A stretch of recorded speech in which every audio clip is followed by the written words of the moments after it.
Hello ভাই বোনেরা, একটা নতুন জিনিস দেখাচ্ছি।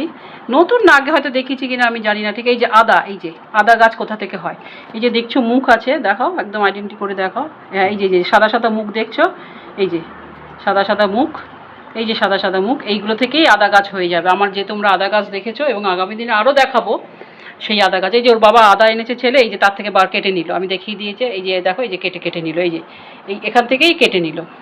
মানে ছবিও ভালো উঠছে কিনা, এই যে দেখছো তো, সদ্য কেটেছে দুটো জায়গা, আর এই একটা জায়গায় যে তিনটে জায়গা, এই যে তিনটে আদা।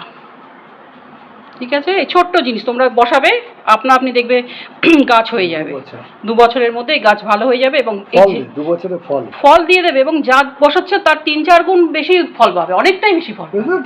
এটা হলে কত হবে? প্রচুর হবে। এই দেখছো ওর বাবা বলছে প্রচুর হবে। তাই যাই হোক, ছোট্ট ছোট্ট যে সাদা মুখ বেরোলেই কেটে মাটির তলায় বসিয়ে দেবে, মুখটা উপর দিকে যেন থাকে, মুখটা উপর দিকে থাকে, গাছ হবেই, ফলও পাবে। রাখলাম এই ছোট্ট ভিডিওটা। ভালো লাগলে অবশ্যই লাইক চিহ্ন দিও, সাথে সাবস্ক্রাইব অবশ্যই করতে ভুলো না কিন্তু। ভালো লাগবে, সাবধানে থেকো।